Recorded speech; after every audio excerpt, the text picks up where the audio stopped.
This is a very strange historical moment, and I think we need in this moment the re-invocation of the ancient ancestor of the philosophers, which is the shaman, the witch. Yes, you too can internalize a villain, but you're going to have to do that work of confronting even the villain in yourself. But the first thing you need is some freedom from what you think things are to begin with. Oh dear Diana, tell me why do the things that are beautiful always have a darker side? Oh dear Diana, tell me why is the good never good enough? Underneath the dirt and scar is an old and familiar face. All right, welcome back to the Ladder Journeys in Platonic Mysticism.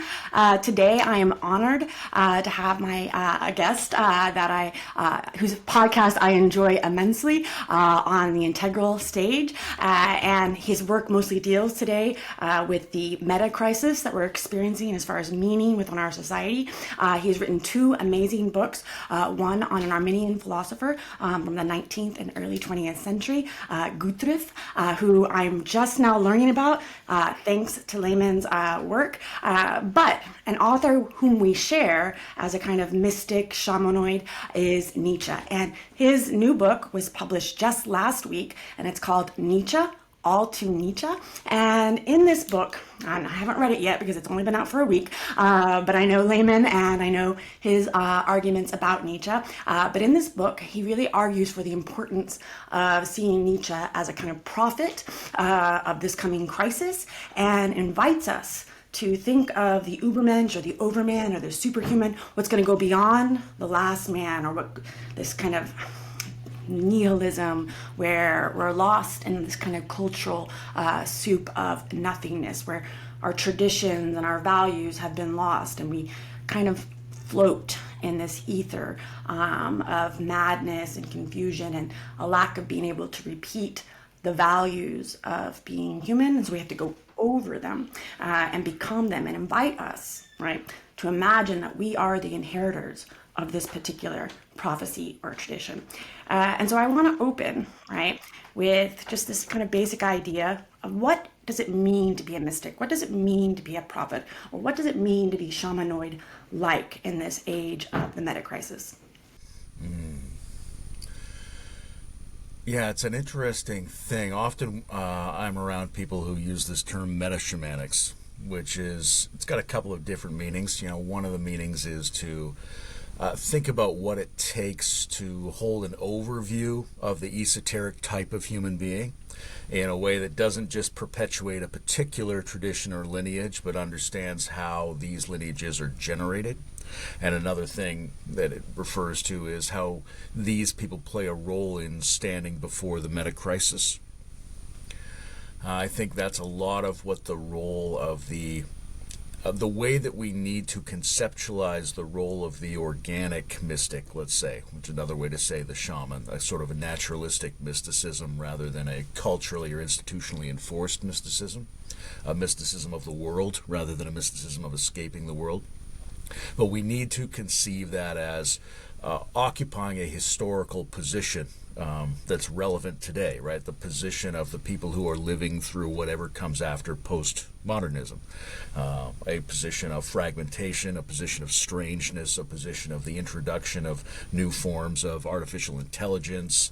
In the bigger picture, this is a moment where we've unleashed godlike technologies, where the biosphere now has the possibility of getting off the planet, where information itself is dubious, where culture has been transcended into a transcultural situation, which is at once very stimulating and exciting and simultaneously extremely dubious and provocative and fragmentary and strays into this territory of nihilism and the meaning crisis.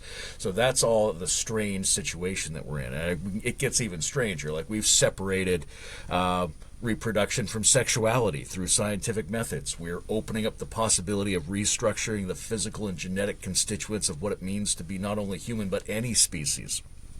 Right, this is a very strange historical moment, and I think we need in this moment not only philosophers in the classical Western sense, but we need a re-invocation of the ancient ancestor of the philosophers, which is the shaman, the witch, the organic weirdness worker in the village whose capacities might be specially adapted to handle strangeness per se. And Nietzsche is a great example of that. He's one way I think of him as the reintroduction of the shamanic impulse into the Western philosophical canon. Yeah, and this is very different than the standard Nietzsche that people kind of advance, right? They tend to think of him as a no-saying philosopher rather than a yes-saying philosopher. That one of the things that is near and dear to my heart, and one of the reasons why I would argue that Nietzsche is a Platonic mystic, strangely so, is because of what you just said, this kind of reintroduction of this shamanic, right, or this kind of person who can inspire us to create demiurgic, keratic meaning in the world, right? Demiurgic, I mean by this the creative impulse to create new values, to put form back into a chaotic world. I love the fact that you've been utilizing this unfragile complexity, a system that knows that it's giving form, and that form isn't oppressive, but rather it is constructive and creative. And then this keratic is what I believe is a through line through your work, which is this importance of the value of turning in different directions because of our uncertainty, because of our ignorance. Our ignorance is a kind of superpower.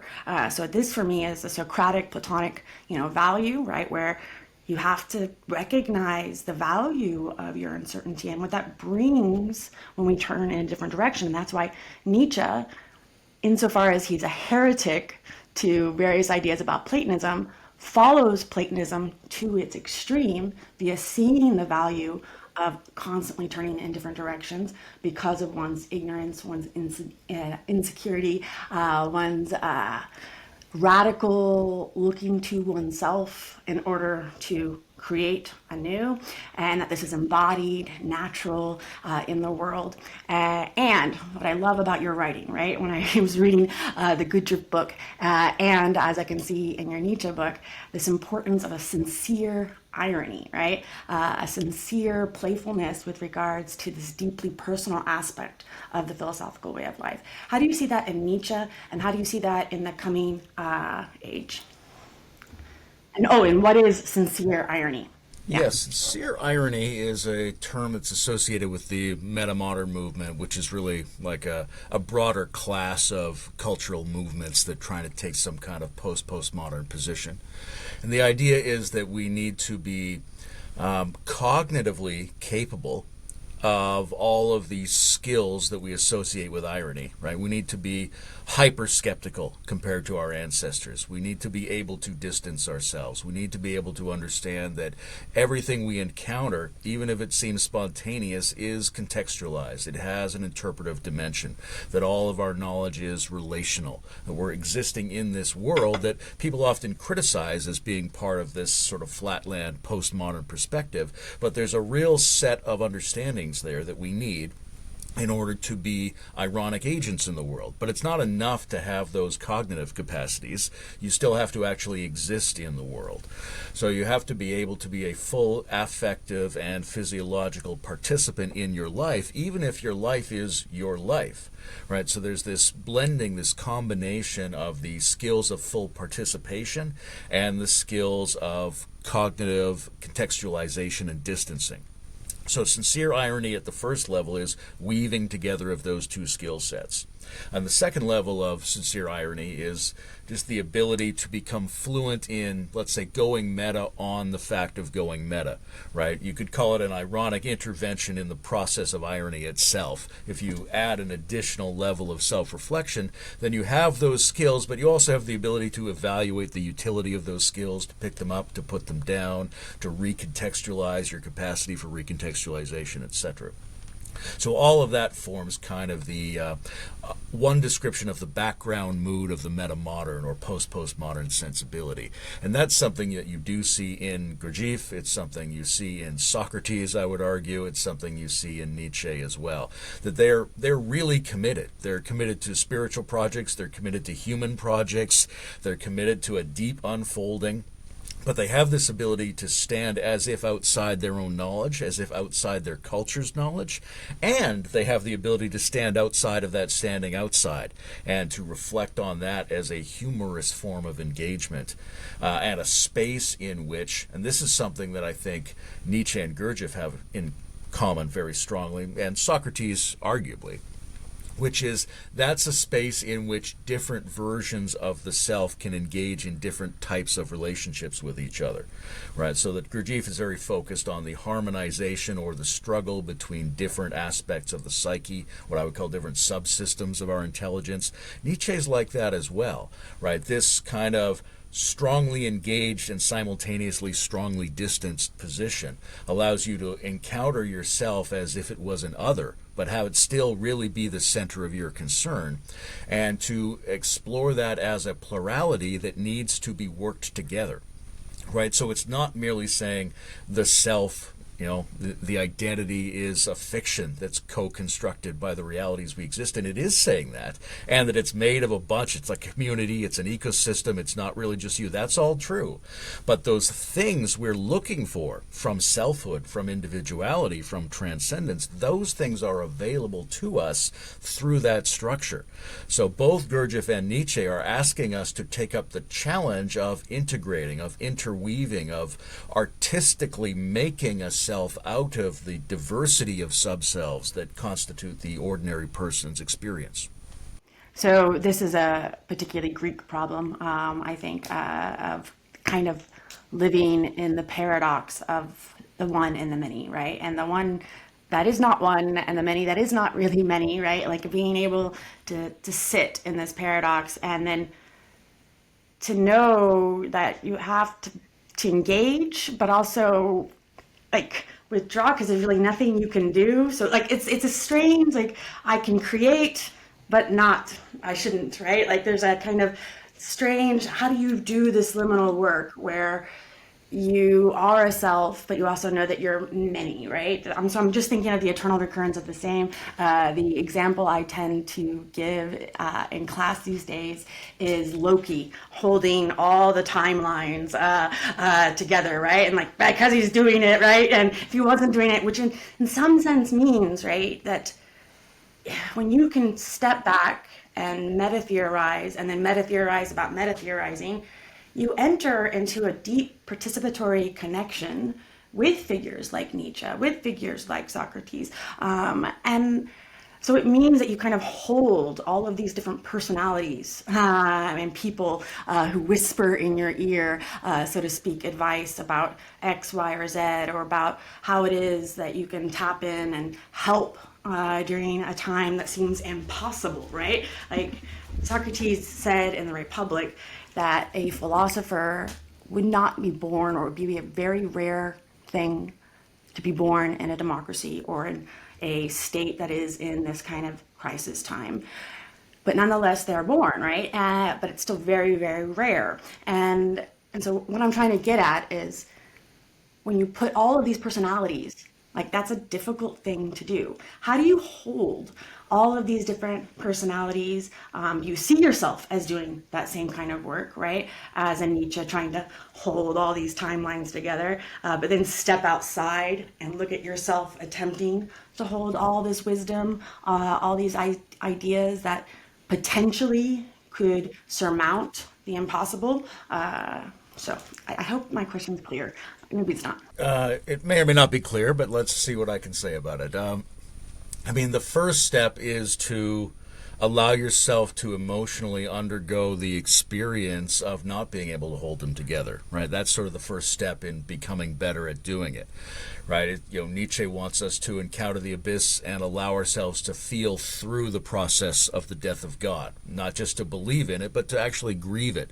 Gurdjieff wants us to understand the terror of the experience. The world is sort of run by sleeping robots, and when we look at ourselves, we don't necessarily have the qualities we would like to ascribe to a self when we examine ourselves. So there is this initial move of like, just accept it, undergo the emotions that brings up for you. That's step one. The next thing is to be able to think about whether or not there are some major aspects of this plurality that stand out compared to the others, right? It may not be that every citizen in the Republic of the Self equally has a say on every topic.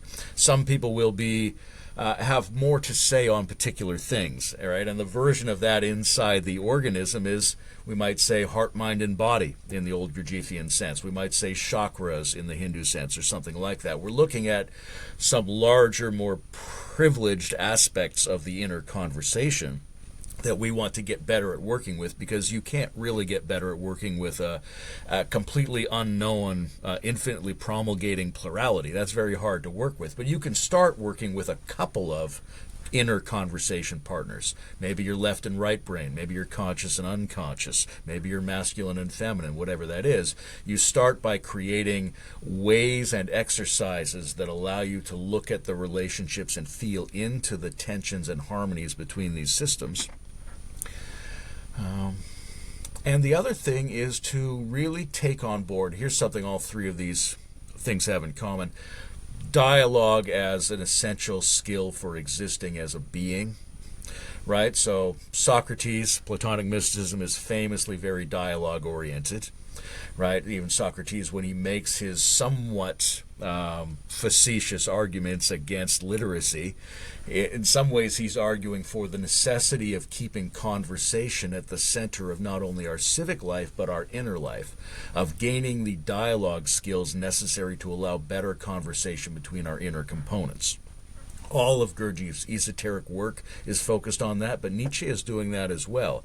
He's putting these things into conversation with each other, and that's something that's especially relevant to a post-postmodern era, which is to say, in some senses, the unfolding and elaboration of the digital epoch, which is a very conversational system. It's a network society as a fundamental metaphor, and it's constant communicative conversational exchange as the basis of how we do knowledge, rather than in a book culture where the knowledge is handed to us as fixed, right? So I think all three of these people are looking at the necessity of building up dialogical skill, not only interpersonally, but also intrapersonally. So that's something we can train in, and we can create a culture that allows us to be better at.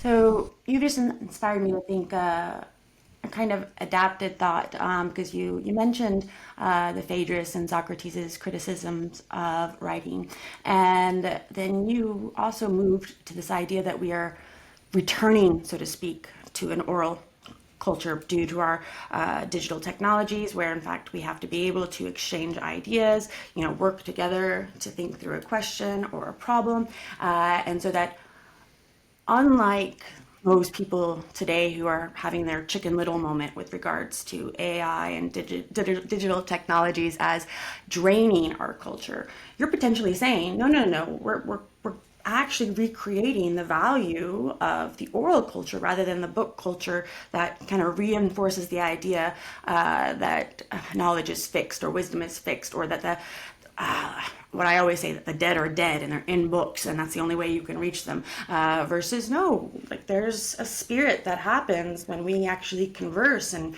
we bring these things out, and Nietzsche comes alive again, is animated by this kind of more dialogical culture that we might be entering into. Are you much more hopeful about the future and digital technologies, and is it possible that we're already entering into some of the solutions and animating spirits that could allow us to value the shamanoid, or value various different techniques and practices that bring meaning back into conversation and into our lives? Yeah, I tend not to take a position on whether we should be hopeful or hopeless. I'm actually kind of more hopeful about hopelessness. I think we need to emotionally take on board the dangers and maybe the death of what we call our civilization. But that doesn't mean there aren't very promising, positive aspects to all of these new technologies in addition to their disruptions and dangers. And one of the very promising aspects is that they do offer us a return and an intensification of dialogue as the primary interface with information, particularly in the last few years as we've seen the shift from search to AI interface to chatbots and things like that. The way that you work with all of culture and all of information is to have a discussion with it, right? That's the form that's being re-stimulated. Rather than I think of it, I type it, a thing comes in and I read it in a sort of objective sense, I'm now asking a machine to have a chat with me about it, and that this is how I begin to make sense of information. A recent release from Claude of their new sort of automated programming system is suggestive of the fact that almost all the skills that we used to think of as organizing our information landscape will become dialogical now. Right, that to be a programmer, even to be a hacker, is now something that you and a conversation partner can work out together, rather than a set of skills that you know how to operate in isolation to create something whose effects are known. It's more of a relational displacement. It's more something you and a partner are working out, right? And I think that can contribute to a culture in which conversation is the general framework for understanding, both understanding of how we operate with our tools, understanding of how we build culture with each other, which we have to do now because the ones we've inherited don't seem to be satisfactory, and what we have to do internally, which is set up. I mean, some people think of parts work as a fundamental part of therapy now, and I think that is one of the ways that we approach conversation as the fundamental internal organizational approach. And I believe you would argue that this is what is a metaphysics of adjacency, right? Where, or it's based upon this, right? To go back to this kind of the value of ignorance or the value of uncertainty, and or Nietzsche's abyss, and or Plato's indefinite dyad, where at the basis of our metaphysics, we have to recognize this indefinite infinicy, so that the truly infinite, right, means that it's also unknowable, ungraspable, right? That you can make the figure eight, right, or the Ouroboros, and we can think it. We can have pi. We could utilize the infinite, that which is indefinite and always. We can somehow wield it, but we'll never really grasp it or know it. We can have a relationship, right, as you're saying, and so that dialogue mirrors this. That the reason why dialogue is an infinite conversation is because of this uncertainty. Again, this beautiful value to the fact that I will never know Layman Pascal perfectly. And if I pretend as if I would, right, then I'd be an asshat and we wouldn't be able to be friends, right? Because I have my knowledge of who he is.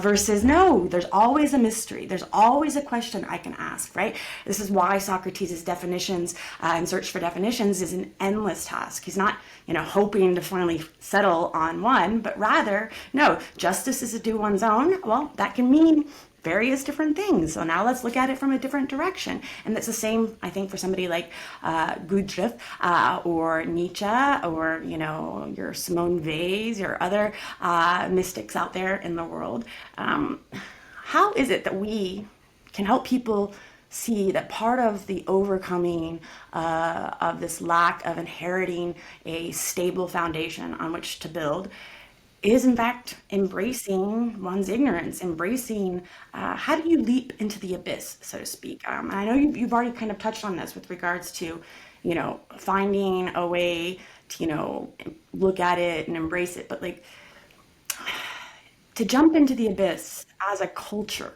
right? As a people, that's what's got to happen, right? Can't just be one or two or three. Like this is the point at which we have to be able through language to inspire individuals to see that this is a must, right? That this is not just a nice invitation, but this is a demand being put on the world by our technologies, by, the dialogue we're having with nature right now. Because we won't be having that dialogue for much longer if we don't start actively as a collective creating these new worlds. And so, Yeah, I hesitate around the word jump, right? It's got a certain poetic intensity to it, which is great. At the same time, it's not a single move. You don't just undertake this radical rupture and enter the abyss. It's, on the one hand, it's something you do every day. It's something you get slowly better at. It's something you acclimatize yourself to. Nietzsche is very fond of this metaphor of learning to live higher up in the mountains, right? And that means the temperature is different, the air pressure is different. You don't immediately become capable of it. You have to acclimatize yourself to that kind of semantic and ontological intensity, right? The ambiguity can be overwhelming, and you're not meant to traumatize yourself with the overwhelm. You're meant to get better at it bit by bit, as if we were, raising ourselves as a generation of children, and also with our children who have to face this world. We have to allow them to become bit by bit stronger at inhabiting that kind of uncertainty. One of the things that helps is good exemplars, right? Nietzsche tries to come up with, or is revelatorily struck by, the example of Zarathustra and several other historical characters as exemplars. That's one way of thinking about it. Another way is to have more ecological experience, right? Ecology is huge in Nietzsche's thinking and his metaphors, but I think anybody who has more of the para-pagan sort of archaic experience of what it is to be in an ecosystem, who sees how ecosystems work, sees that there is constant wiggle room and mutuality and uncertainty and co-creation going on at the ecological level, and that's kind of the basic understanding of the architecture of the world that we need to take on board, something we don't necessarily get from the book or from urban civilizations over the past few thousand years. But there's this, right? I often call it the metaphysics of adjacency. There's this organic wiggle room that's not only possible but necessary in the way we think about the structure of the world. And to get to the metaphysics of adjacency, you also need to be starting to generate frameworks metaphysically that describe a world in which that is both possible and necessary and sufficient to do the things we relied upon knowledge to do in the past. So one of the things I talk about with the metaphysics of adjacency is sort of this idea that 99% is enough, right? Or almost is good enough. Right? And if you can imagine the force of an equals sign, right? That on one side it says 2 plus 2, on the other side it says 4, and you're like, wow, nothing goes together stronger than those two things. I keep checking back and forth. They seem to max out the ability of something to be identical to something else. But are they completely 100% identical? Well, not really. I mean, this one's on this side and this one's on this side. They are a little bit different. They're so the same that we can use them. Right, that's important to keep in the mix. Whatever our new metaphysical frame is has to justify the utility that we used to get from what we thought of as complete identities. Well, we can understand those, we can decompress them. We don't have to think of them as complete identities. We can think of them as mutual approximations, but we can also think about that interactive, almost conversational approximation as really producing the potency and the affective experience that our ancient philosophers looked to from the notion of mutual identity.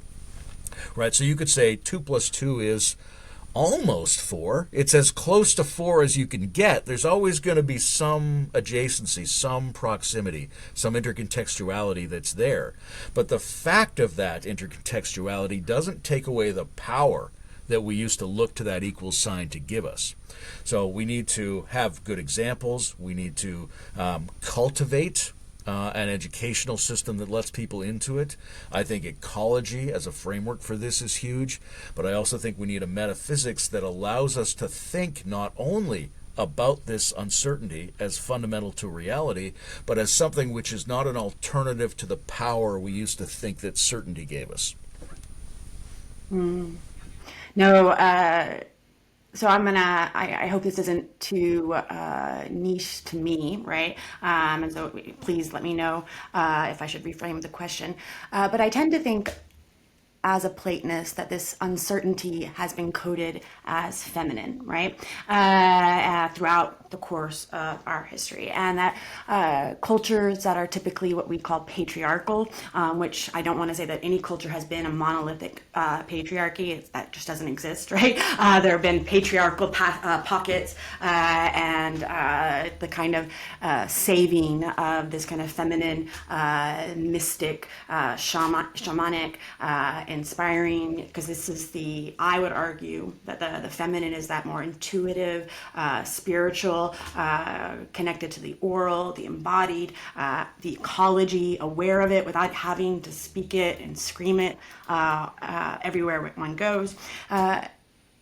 So how much, if you are understanding my question, because I'm couching it in this feminist language, how much is this an integration of uncertainty, a reintegration of the masculine and the feminine as belonging together, right? That whenever we tear these two things asunder and we make that our society completely about certainty and knowledge and getting it, and then on the other hand, only about irrationality and infinite possibilities, but no possibilities is also a possibility, and that we slip into that despair because of that intuitive leap, so to speak.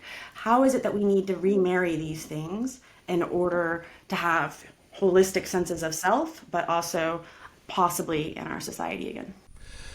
Yeah, when you look at reality as a whole, you have some options about how many fundamental pieces of it you want to look at and think about. If we zero in on two as the interpretive framework, then we have this classic human tendency, because it means so much to us individually usually, to do a masculine feminine framing, to do a yin yang framing of sometimes. It goes to the the left right brain hemisphere kind of thing in terms of the McGill-Christ argument, or just classical notions that the human nervous system and the human reproductive and cultural system all tends to evolve a complementary specialization that looks after different things, and that results in different degrees of imbalance or functional balance between those systems. Right, one way classically of looking at the last few thousand years is of an increasing imbalance toward the masculine in the left hemisphere and the patriarchy and things like that. Right, and there are ways to deconstruct those interpretive assumptions as well, but I think there is a functional balance between different modes of the self and different types of beings that we need to look at in terms of all of this, and that the shamanic, and in some interesting ways, the Nietzschean, brings this forward, right? Camille Paglia very much wanted to associate the Dionysian with the feminine, right? I don't totally agree with her connections, but there is something to that. There is something to the sorts of pattern making that we think of as yin-coded, that need to be brought back in and interface differently with the things we think of as yang-coded, right? We need this structural mind, but we need fluidity, we need the nonlinear, we need the organic, right? We need the feminine voice in the culture more and differently and within ourselves. We need to be better at the technocratic, overt organizational skills and, let's say, consciousness. We also need to be better at a set of skills that the shaman or the witch stands for, which is to say subconscious capacity and skills and adaptation. How do we get better at doing things that we can't put in a box, that we don't quite know how to label or sequence, that might not even be available to our conscious mind all the time, right? That there's a whole set of skills there that certain particular sages have been advocating. Nietzsche, I think, is one of them. I think if you read his remarks about women as if they were remarks about yin per se, you get a lot more interesting information out of them. I think the Dionysian and the ecological and the embodied and the fluid and the plural are all part of the set of qualities that we usually associate with that feminine style, so-called feminine style of sense-making. And I think getting the balance, getting the dialogue between those, not perfect, but more correct than we've had it before, that's a huge part of this. But that requires skill sets and practices in us and in our lives to be able to do. Otherwise, it won't really make sense to us. No, I mean, gosh, you say so much that makes me want to ask you 1,000 different questions. So please forgive me for jumping all over the place because, first off, I would agree that the Dionysian in Nietzsche has this feminine aspect, right? Like in Birth of Tragedy, it's Apollo versus Dionysus, and but then in Zarathustra, it's almost as if it's, for me, this great love affair between Dionysus and Ariadne, where Dionysus is transformed. He's become too certain of his chaos and madness, and he needs the Ariadne, he needs the thread, right? So that Ariadne actually takes on this more stabilizing, so to speak, force in order to invite the spirit to evolve ever further, right? And this is what I believe is whispered in Life's ear in Zarathustra when she's like, "Oh, nobody knows that," which is this constantly evolving, constantly getting to that 99%, constantly creating. And the reason why it has to be that 99%, right, is because that's the invitation for the next generation that they too can do it. They too can create and fail, right? Because that 1% is important, right? But in that failing, somehow still do something that overcomes the situation, right?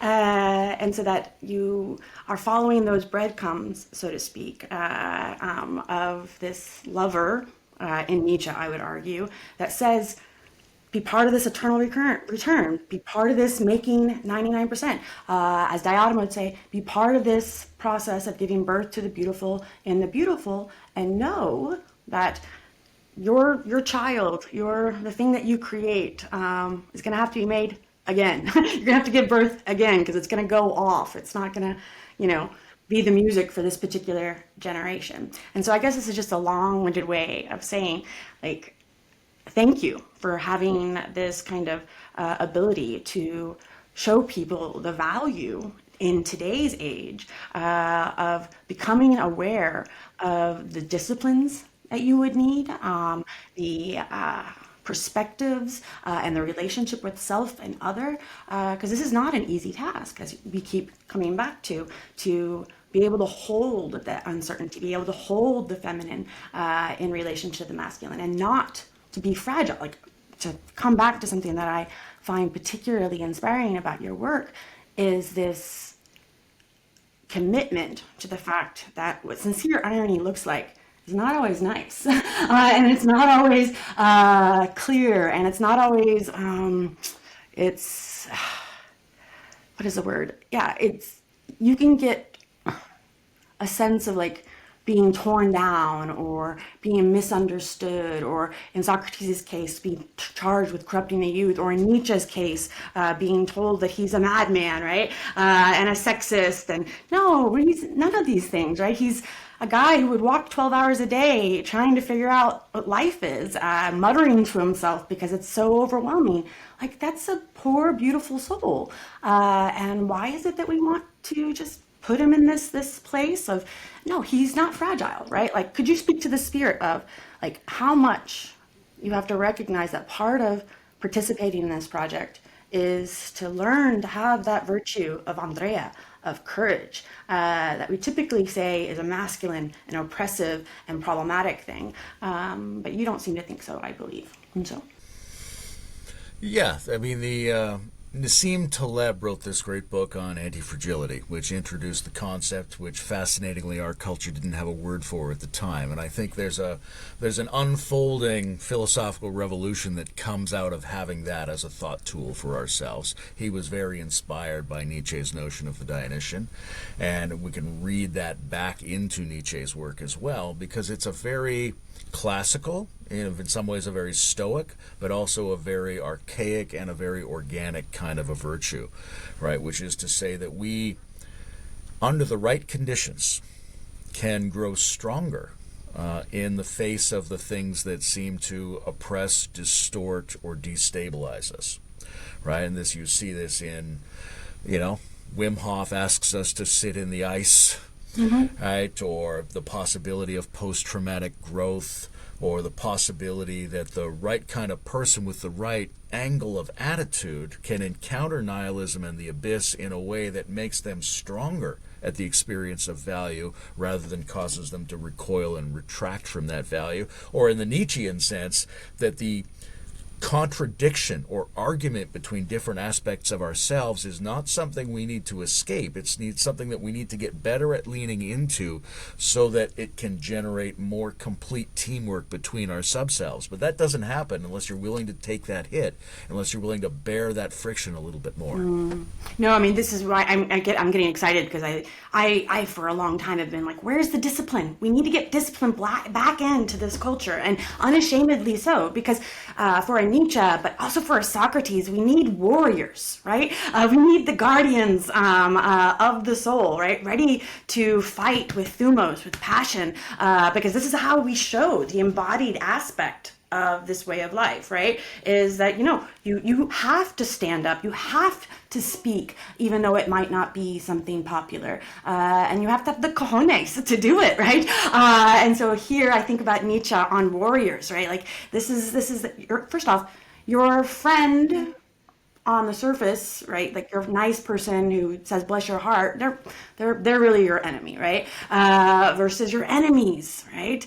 No, they confront you with these mirrors and the funhouse mirrors and your own self, because you project what you hate onto them, and they're like, oh wait, why do I hate that? Is it in me? And that we need our enemies, and we need the discipline, because warriors without discipline they're not champions, right? They have to have strategos, they have to have metis, they have to have the cleverness to know that if you stand outside in your bare feet in the cold and contemplate for 12 hours, or if you shack yourself up in the Alpines and just keep writing this mad text called Zarathustra, that even though you'll never see the fruits of it, you still do it because it is an impassioned, embodied need or demand.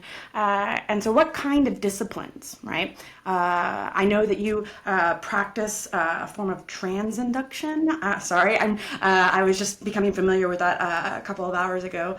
Conversational hypnosis, like, tell me, what disciplines do you think we should be bringing back in to the world?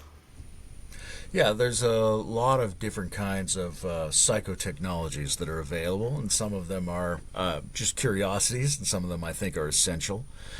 Among the most essential are, first of all, the willingness to sit with things that are disturbing us, right? You find this in most esoteric training systems today. It's like just be with it, right? It seems very simple, but it means that you have to maintain a kind of metacognitive ability and self-regulation under the conditions of something that's energetically provocative to your nervous system, right? And that's a thing we need to get a lot more capable at doing, right? And if we get better at that and we zero in on it, we get these sort of Gurdjieffian types of exercises, which is to say we can get more sophisticated at how we bring different points of view, different behavioral impulses, different interpretive framing, different aspects of the plurality of the psyche into relationship with each other, because they don't necessarily want to be in that relationship. Like sometimes we are in a situation where we feel like we're just sort of vaguely suffering, that suffering is a sort of miasmic condition that we're in. But if you look into it, very often it's because two different things are arguing with each other inside that condition. And we're not allowing that argument to take place. We're constantly attempting to avoid the cognitive dissonance of the doubleness of that moment. So one of the basic kinds of exercises is to become a friend to states of internal friction. Right? And the first step is you have to be able to abide it, to tolerate it. Upstream of that, often for people, it's just the skill of being present as a full body of somatic interoception. Right? If you can sense the whole inside of your body, then you're in a position to be able to bear that struggle without completely identifying with it. There's all kinds of different styles of esoteric psychotechnologies that are available to us. One of the most important is, I mentioned a little bit earlier, to bring the basic functions or the most prominent and obvious human functions to bear on different problems at once. So in in Plato, they'll talk about you've got your heart and you got your thymos and you've got your reason, and you're trying to work them together so the chariot steers in a coordinated way. Gurdjieff is very similar. He's going to talk about mind, heart, and body. You have these different systems that all do sense making. In a way, they all do philosophy, but you have to metacognitively be able to coordinate them to come to bear on the same topic at the same time so that they can cross-pollinate each other in your understanding. So I think that's a huge element of the skill set that we need. You also just need to be able to, and you need examples and you need suggestions to bear up under the upset that comes at you from other people, right? That's one of the most potent and obvious ways that we face internal agon. And the agon it's a gift. It's an opportunity to create greater energy and harmony in ourselves. But it very often comes to us when other people, either we know in person or that we see on the news or the internet, people are just doing terrible things we can't understand. They're insulting us. It's unbearable how wrong these people are. Every time that happens, that's an opportunity for you to go into a situation of tolerating that agon and trying to transmute it in a kind of alchemical sense, right? So you need examples of that. Like I said before, you need an ethos in which it's suggested to you that that's a good thing to at least try experimentally and to determine for yourself whether you get stronger and happier and more meaningful from doing that or not. Like, I think we need to offer people the spaces and the suggestions and the exemplars that lead to a culture in which the struggle itself is seen as something inherently useful for the development of our own understanding and beingness. So, again, your words always have this tendency to make me think of 1,000 questions, and so I try to do my best to make one question out of 1,000. And so, again, please forgive me if I'm not successful. But one of the things that strikes me that you're saying, right, is I think one of the techniques you use is the deeply personal aspect, right? The importance of, when we think about exemplars, possibly creating and trying to help inspire others to see this possibility even within themselves, even in a state of brokenness, even in a state of despair or crisis, if you will, is to do this work ourselves, right? And that to think of it as an exercise, and an exercise that I'm hoping to give some young person who's going to tell me that I'm triggering them, or that now they're re-traumatized because I had them think about the possibility that, yes, this person could be sexist or this person could be problematic for this reason, but that doesn't mean that we shouldn't read them. We should confront and learn and even internalize, like the thread of, like, yes, you too can internalize a villain, right? And that doesn't make you, well, maybe it does. Maybe it makes you a little bit of a villain if you can do that work, but you're going to have to do that work of confronting even the villain in yourself, right? And so could you, like, give us a deeply personal example of how you've done this yourself in your own life? When I was a teenager, I got really, as some boys do, and some girls as well, really interested in serial killers, right? And there's a thing there, you're like, what is going on with these people who are right out in the open, seemingly undetected, and yet unbelievably monstrous, intolerably monstrous, relative to everything that we value about ourselves and our loved ones and our society, right? And the question of how you, first of all, allow yourself to undertake that exploration without it being merely a kind of, harlequin indulgence of titillatingly dark material. Right? You're going to say, look, this is something that human minds do. This is a regular thing. It recurs. What is it like? Can I find any parts in myself? And where in me? I mean, this is the question, the very simple beginning of a more multidimensional processing of anybody who's being triggered or provoked is, well, where in your body are you feeling that? It's a very simple way to start that kind of a thing. But which aspects of ourselves are being provoked into confrontation, and which aspects of ourselves would hold the, if not sympathy, at least understanding of something similar to that perspective, and then where do those things sit relative to the rest of our values. This seems to me to be kind of the process that I went through, as an 18-year-old thinking about Ted Bundy or something like that, because you're like, there's really interesting things here. Also, this is completely intolerable. So how do I weave those together?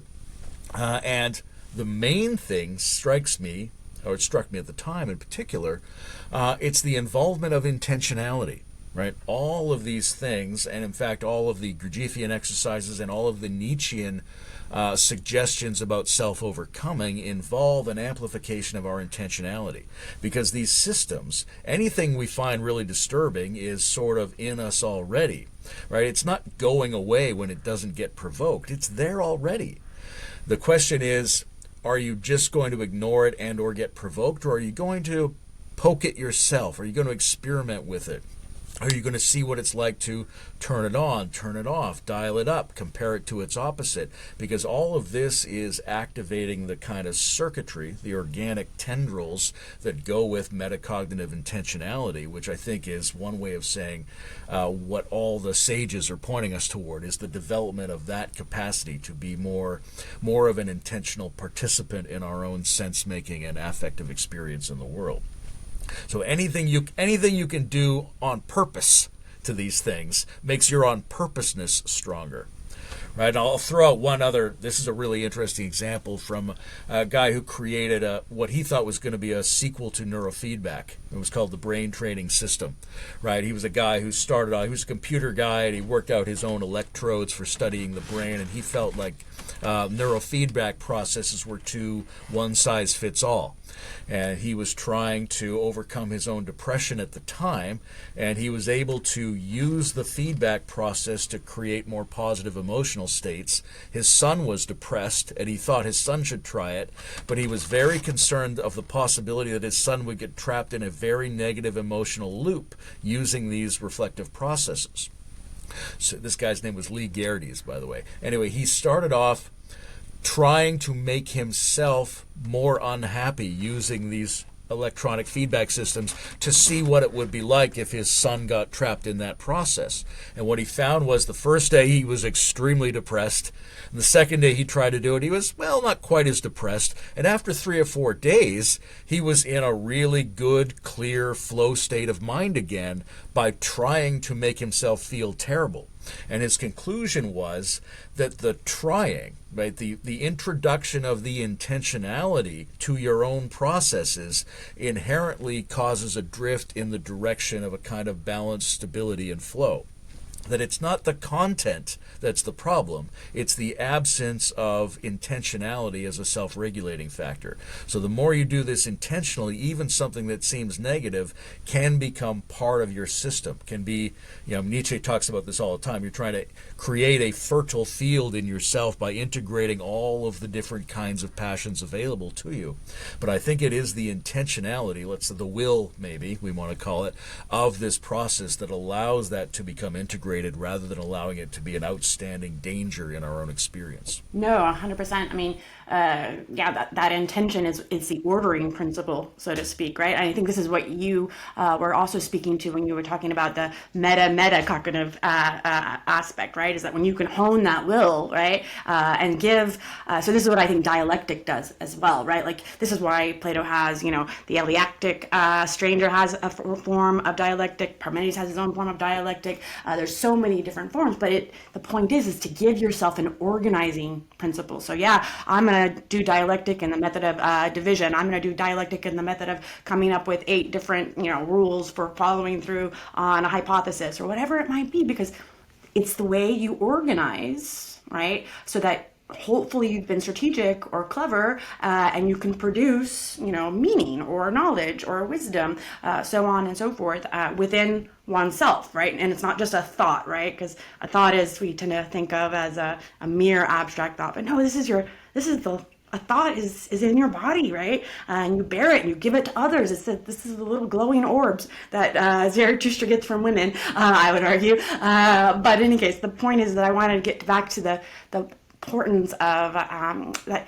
even nature needs the herd, right? Even, like this is one of Zarathustra's realizations, like, oh, we need the blinking cow, right? We need the town of Motley Cow in order to create the enemy of what you're trying to overcome, right? That we need this struggle. So this is why at the end of book 4, he has to confront all the past versions of himself, right? The Zarathustra is inviting all of his own sins or what he thought were small virtues, right? Like, I'm gonna invite to dinner even the guy who said God is dead and we have killed him, because you know why that's problematic is because he now knows God is not dead. He has created a new God that plays dice with other God rather than pitying the human being. And so he's doing all that work in book 4 of loving and redeeming all the things he hates, including the herd, including the last man, because they were the challenges that allowed him to create Zarathustra, to inspire a girl 150 years later to believe it was possible that she could change the world, right? To inspire you, right? To believe in the importance of relationality and uncertainty, so on and so forth. And so, in any case, I'm just very excited that you're here. And I guess I want to get to the final question, which is, what advice would you give young people today who, go to school, get up and, do the laundry or whatever, who are living in the mundane and have stumbled across your podcast, again, Integral Systems. So please check it out. It's amazing. Various different kinds of guests, whether it be a Platonic philosopher or somebody who practices indigenous spiritualities. It's an eclectic, beautiful, syncretic work. What advice would you give to a young person who stumbled across your work? I mean, the very first thing is to figure out what is for you and what isn't for you. You see this in Nietzsche, you see this in Gurdjieff. Not all of these things are for everyone. We're not asking everyone to undertake that, like you beautifully expressed, sort of even Zarathustra's attempt to bring back in his small virtues, his shadows, his problematic forms. That's an incredible work. That's a lifetime's work, and not everybody is being asked to undertake that all the time. Maybe you don't want this. Don't assume it's necessarily for you. But if you're interested in it, then you take it up as a challenge, and you take up, first of all, not believing or disbelieving is an important way to start. Second of all, like Zarathustra says, be true to the body, oh my brothers, right? And what I would mean by that is get better at keeping somatic interoceptive awareness going all the time, especially when you are interacting with digital systems and devices. These things, it's so easy to get lost in the intellectual or the social through these devices, and a very simple counterbalance to that is to split your attention between what you're engaging in and what the inner experience of your body is at that time. And the third thing is to subdivide all of your value calculations, right? So Nietzsche does this in a very beautiful way. It's not just that there's good and bad. It's like there's a good and a bad good, and there's a good bad and a bad bad, right? And you can subdivide all of these, and you become like the branching of the trees that specify the nature of Dionysus. Dionysus was called Dionysus dendrites in Greece, right? The dendrites are the splitting of the branches. There's a kind of growth at the tips of any organic system that involve a split where there's two now where there used to be one. And when you have a qualitative apprehension, whether it seems positive or negative, allow yourself to go to its tip and split it into two. Like, well, which version of that do we mean? Right? It's not obvious that we necessarily know what our happiness and our sadness are. Maybe there are subtypes. Maybe there are subtypes of what we value and don't value, right? There's a continual growth and organic splitting that I think is part of the Dionysian ethos that Nietzsche is proposing here. So, like, whatever you encounter and whatever your response is, because young people are always trying to figure out, what their good and their bad is, what the world should consist of. They're trying to make positions for themselves, and that's an important work. But as soon as you've relatively stabilized your position, look for what complicates it. Look for the nuances. Look for the affective splits that are available within the position that you've been able to take. That's some advice that I would say. And also just spend as much time in ecosystems getting complicated by the way that they operate. No, I mean, what I hear you saying, right, is, the value of, like, first off, knowing that yourself needs to be both found but also destabilized, right? And that it's going to look nothing like eat, pray, love. It's going to be, this messy obstacles and, like, learn that your happiness, as Nietzsche said, our age has discovered happiness, and then we blink, right? Like, I don't want that kind of happiness of, the Prozac nation and zombie nation, right?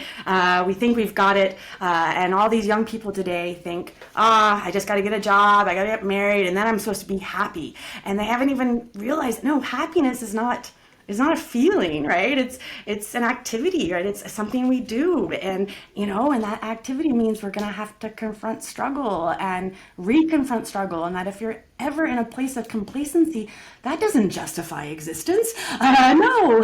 So get out of your complacency, do something otherwise. And so, thank you, because I do think that young people are being forced to consume this idea that happiness is something that everybody is supposed to have and it's supposed to feel good, and that yourself has to be this one thing versus this thing always in transformation. Because when you're in transformation, you're in relation, as I think you would argue, and you're seeing the value of participating with other full selves who are also struggling, but somehow in that struggle, they are courageous and virtuous and inspiring, as I believe you are in our contemporary culture. Now, I have to ask one final question because my friend Rob here has asked me to, and it's a very simple question.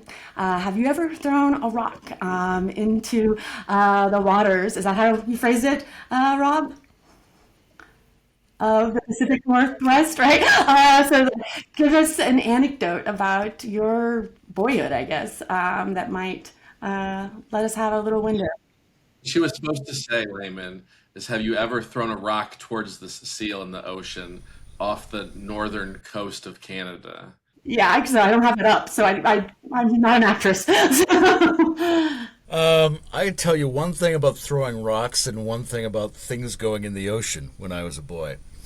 This sounds ominous. My friends and I, and we were not the northern coast, but the British Columbia coast, the Pacific Northwest, but kind of the most southerly part of Canada you can get. But nonetheless, there were two games that my friends and I would play that were really interesting to me, and they still stay with me as points of intrigue. One was a game we just called Rock, and in the game Rock, we just threw rocks at each other. But it was a boys' thing, but you would back away far enough that you had a second or two while that thing was in the air, that no matter how fast they threw it, you could still see it coming, right? Provided it wasn't, obliterated by the background of the sky or something like that. So the idea was that you had to avoid the rock, Of course. while making the most minimal possible move, right? So the least move you can make to not get hit with the rock meant you were kind of the winner. And it was a little bit like being in the Matrix, it had that sort of slow motion feel, because when you do it, even though it's dangerous, and the danger incites your mindful vigilance, so now you're paying attention, but turns out you have a second or two while that thing's coming. It's not catching you off guard, and so you're playing at a different level of intensity, and you're making your own actual danger and fear into a participant in your serious play. So that was something we did that we called Rock. But we also had a little surrealist enclave called Vow. And one of the activities the Vow group would participate in was to throw things into the ocean, and it was a very complicated thing. You had to rename the object while it was in the air before it hit the water. And then if it sank in the water, you would get 10 points, and if it floated, everyone else would get 10 points. But the part of the game was to sort of just arbitrarily redesignate objects in experience. So you're going to toss a rock, but you say that it's Denver, Colorado before it hits the water, right? Or it was a surrealistic activity of breaking the normal associative relationship of objects and ideas with the mind. But we found it to be tremendous fun, and you get a big splash, and it's all just entertaining anyway. But it was making it more visceral, that you have some kind of metacognitive agency over your notion of what the identities of things in the world are. And once you have that, then you can move into more self-overcoming or psychotechnology types of activities with them. But the first thing you need is some freedom from what you think things are to begin with. So inspiring. Yeah, thank you very much for coming on Platonic Mysticism. I hope that you would consider coming back because I have so many more questions all my questions. I'd love to. We haven't even touched nihilism. I know! It's so funny. I had a perfectly beautiful list of questions that I was going to ask you in a perfectly rational order, but I got so excited that I just couldn't. And so thank you so much for putting me in that inspired state because that's a rare trait to inspire in others. And so thank you very much. Rob, do you want to say anything to close? Anything? I know that you said that you would be, but I want you to feel. What? Yeah. What's your favorite thing to finst, Layman? If you're a finster at heart, what is something you love to finst? And yeah, maybe explain to Danny a moment of finsting, because it's in this book. Rob, you explain what finsting is, and I'll think of my favorite thing. What is it? Oh, finsting is just taking your attention and like putting it on things. So you can finst a group of birds and feel their beauty, or you could finst the intellect and the mathematical forms, or you could to some degree, right? You could break down finsting into subcategories. Think like it's a richer thing if you have a mental, emotional, and proprioceptive simul grasp of what something is. But it's also it's like an elaboration of Whitehead's notion of prehension in general. Oh, like right. Okay. What is sort of an intensified prehension deployed by sapient beings to like make something phenomenologically more vivid, to like really bring it into your experience, because we have so many things in our perceptual field at all times that we have very nominal experience of. But to really to realize something, to grant it reality, is something we can intentionally and proactively do. So I'm going to say